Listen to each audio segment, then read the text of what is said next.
En el capítulo anterior contamos con la extraordinaria colaboración de José Luis Costa Kramer, investigador científico del Instituto de Microelectrónica del CSIC, que actualmente trabaja en la fabricación de dispositivos sensores superconductores funcionales a temperaturas ultrabajas para misiones espaciales de la Agencia Espacial Europea.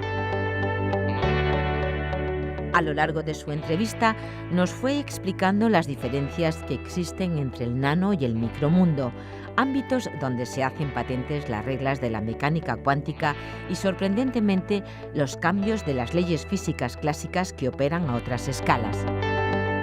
Habló de temas tan interesantes como las técnicas de nanoimpresión, computadores cuánticos, espintrónica, aspecto fundamental para la fabricación de dispositivos nanoelectrónicos, y las peculiaridades de la sala blanca de nanofabricación del CSIC, que nos enseñó con todo lujo de detalles. En este capítulo contamos con la colaboración de María del Puerto Morales, científica que está inmersa actualmente en una investigación cuyo ámbito de aplicación e investigación es la nanomedicina. Pero dejemos que ella nos lo cuente. Pues hola Puerto, nos encontramos aquí en el exterior del Instituto de Ciencia de Materiales de Madrid, en el campus de Canto Blanco. En otras entrevistas, pues algunos de los personajes que hemos entrevistado hablan de electrónica, de dispositivos, en materiales, pero aquí el énfasis se hace en la conexión con la biología, ¿no? Entonces, ¿cómo está conectada la nanotecnología con la biología o la medicina? Bueno, es una de las áreas donde la nanotecnología se puede aplicar y yo creo que tiene un futuro muy prometedor. Podemos utilizar esas nanopartículas, ya te digo, para mejorar la salud en muchos sentidos. Podríamos utilizarlo, por ejemplo, para la liberación de fármacos de una forma controlada, para implantes, para diagnosticar y tratamiento del cáncer, y esas son las aplicaciones que nosotros estamos estudiando y que mucha gente ahora mismo está estudiando, porque yo creo que es un futuro muy cercano realmente. Claro, entonces estamos hablando en realidad de la medicina de lo pequeño, de la nanomedicina. ¿Cómo podríamos definir lo que es la nanomedicina? Sí. Es la nanotecnología aplicada realmente a la medicina, o sea, para el diagnóstico y el tratamiento de enfermedades, lo que te digo, para liberar fármacos, para implantes, también en el medio ambiente.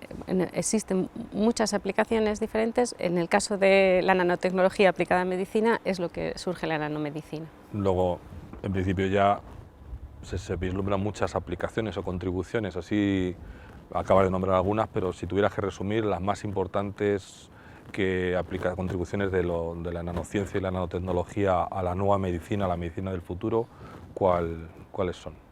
Pues yo creo que los principales campos son en la liberación controlada de fármacos, o sea, el poder dosificar un fármaco de una forma local y específica en una zona, evitar la biodistribución. En cuanto a la regeneración de tejidos también, mediante los implantes, mediante el marcador de células para las células madre, regeneración también de tejidos en este caso. ¿Qué otros campos? En diagnóstico de enfermedades. Claro, y eso, una de las aplicaciones que tiene es para hacerles muy compatibles con la vida, entre otras cosas. Y se habla mucho de biomateriales, materiales bioinspirados. ¿De qué estamos hablando cuando hablamos de un biomaterial o de un material bioinspirado? De una forma general, un biomaterial es un material que sirve para la salud, para mejorar la salud en general, digamos. Un bioinspirado sería un material que se ha creado siguiendo leyes que rigen la naturaleza. Entonces, realmente muchas cosas de las que nosotros hacemos intentamos imitar cosas que en la naturaleza tienen propiedades especiales y porque su estructura es nanométrica. Ya existían, lo que pasa es que nosotros no las conocíamos porque no teníamos las herramientas para verlo. Ahora lo sabemos y nosotros intentamos simular esas funciones o esos materiales, creciéndolos de una forma semejante a lo que hay en la naturaleza. ¿Cómo funcionaría un marcador? O sea, un nanomarcador, para que la gente lo entienda, ¿cómo funcionaría? Pues es un material que te permite distinguir una malfunción en un órgano. Normalmente, por ejemplo, en resonancia magnética nuclear tú verías contraste del hígado al cerebro, pero si hay una malfunción dentro del hígado no lo ves, necesitas un agente de contraste. En este caso, por ejemplo, las partículas de óxido de hierro se están utilizando, las inyectarías en sangre, esas partículas se acumularían en la zona del tumor que tengas en el hígado, por ejemplo, y marcarían una zona más negra. Podríamos delimitar la posición y el tamaño de ese tumor. Que previamente esas partículas tendrían que estar funcionalizadas para ser capaces de hacer eso concretamente. Por supuesto, cualquier cosa que inyectes en el cuerpo humano es detectado por el sistema inmune y eliminado. Entonces las partículas tienen que aparecer invisibles a nuestro sistema inmune para poder llegar a la zona que quieres tratar. Y esa es la funcionalización que nosotros le hacemos a las partículas para hacerlas invisibles. Claro, entonces eso sería el marcador, pero si luego, ¿cómo funciona luego un liberador de fármaco? Que es otra cosa, ¿no? Ya es, digamos, como la terapia. Es realmente lo mismo, lo que pasa es que complicando más la situación. O sea, si pensamos en una partícula, que es un objeto redondo donde le estamos pegando cosas en la superficie, pues le podemos pegar algo que las haga invisibles, por ejemplo, un polímero, y podemos pegarles el fármaco ahí, que se va a liberar porque el pH en la zona que vamos a tratar es un poquito más ácido, o mediante luz inducimos la liberación, o podemos pensar en una cápsula que engloba dentro el fármaco y por fuera le estamos poniendo los marcadores que hace que ese objeto vaya a la zona que queremos tratar. O sea que vamos complicando un poquito más la situación, pero la base es la misma, unas partículas nanométricas.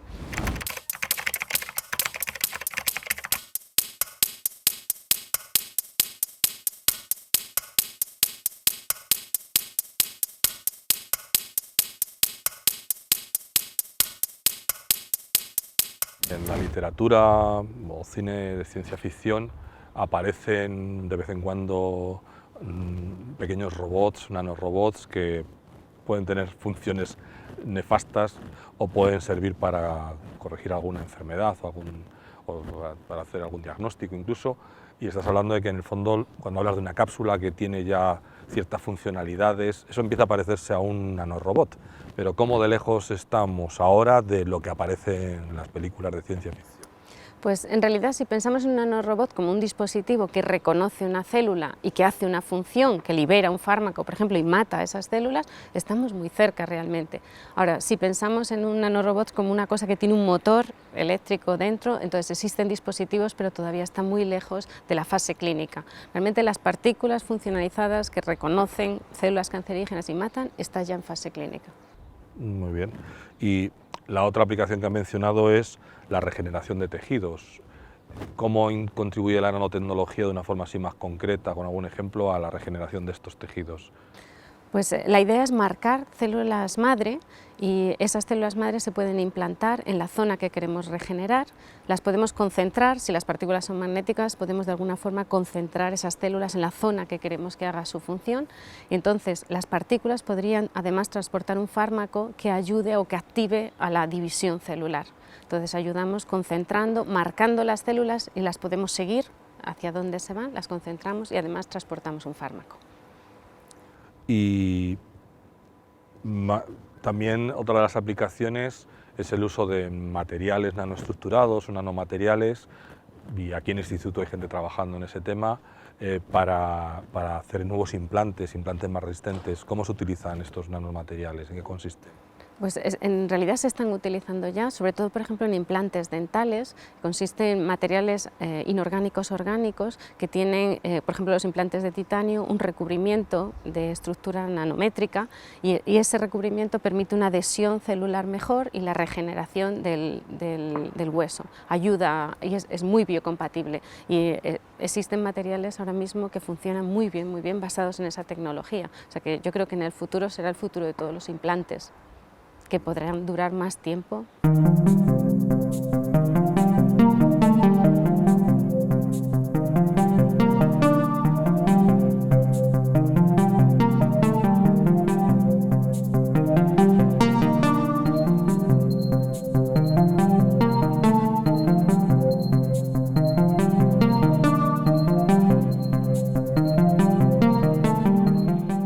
Y ya volviendo al día a día, ¿qué es lo que exactamente tú estás trabajando en estos momentos en vuestro grupo de investigación?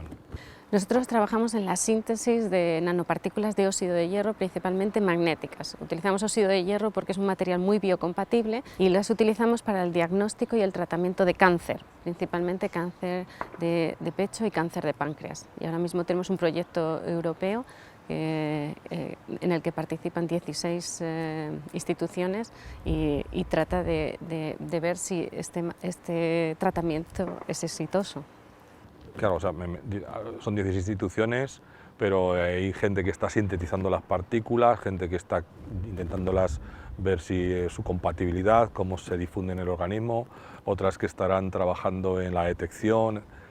Son equipos muy multidisciplinares, ¿no? Una de lo divertido, digamos, de la nanotecnología es que estáis trabajando en un equipo multidisciplinar. ¿Cómo es ese día a día de trabajar con gente que no tiene nada que ver con lo que uno ha estudiado, te la encuentras y ahora pues tenéis que actualizaros? ¿Cómo funciona eso? Pues funciona muy bien. En realidad la mayoría de las personas trabajando en nanotecnología, digamos que tienen una mente abierta a entendernos. Pero lo más difícil es realmente la nomenclatura, que cada uno utiliza unas palabras muy específicas de su campo.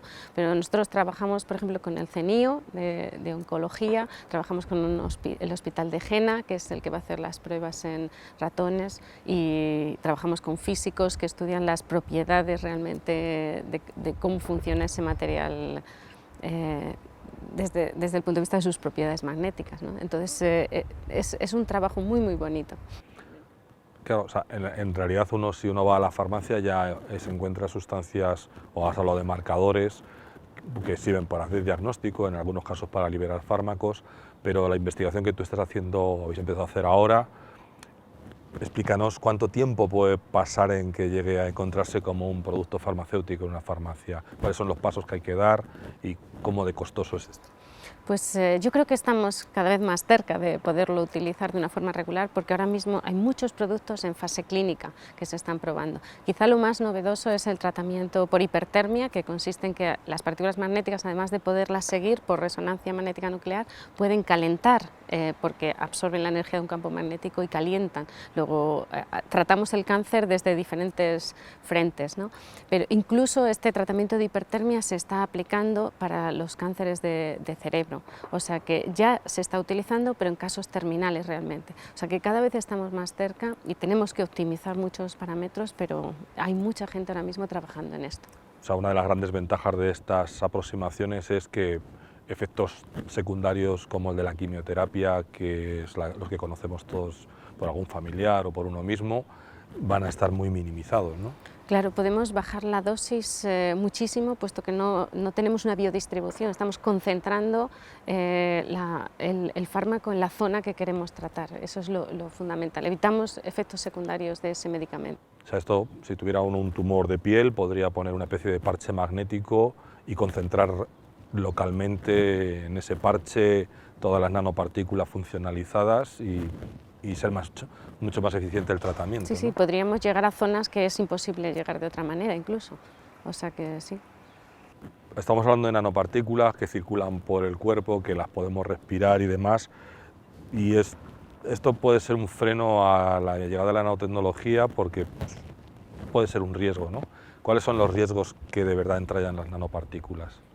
Yo creo que una cosa que tenemos que determinar es si realmente la terapia es efectiva, ¿no? Y para eso tenemos que hacer un material que reaccione o que funcione mejor que toda la terapia que existe ahora, o sea que para poder minimizar la dosis y optimizar todos los parámetros que conlleva esta tecnología. Y el segundo riesgo importante es la toxicología, o sea, la toxicidad de las partículas, que depende mucho de la estructura cristalina, de la química, de la física de las partículas, de la dosis, del tiempo, y luego la degradación de ese material, o sea, la toxicidad a largo plazo. Y tenemos que hacer un trabajo muy importante ahí, sobre todo regularizando todos los métodos que tenemos para estandarizar cuándo una cosa es tóxica y cuándo no. Y ya has hablado de productos que están en el mercado o en fase clínica en algunos casos, que estáis muy cerca. ¿La sociedad es consciente de esto? ¿Cómo percibe la sociedad la nanotecnología? Si es que la percibe de alguna manera. ¿Cuál es tu opinión? Yo creo que mucha gente piensa que es ciencia ficción, porque es difícil de entender, son temas un poco complicados, son cosas que no se ven, que necesitas un microscopio realmente electrónico para llegar a ver esta estructura, pero ahora mismo existen más de 500 productos en el mercado basados en nanotecnología, o sea que la nanotecnología la estamos usando. Lo que pasa es que a lo mejor la gente no lo sabe. Tenemos que hacer un esfuerzo por hacer este tipo de divulgación para que la sociedad sepa que existen riesgos como en todo, pero que estamos estudiándolos, ¿no? De acuerdo. Pues bueno, muchas gracias por esta entrevista, que te ha salido estupendamente además.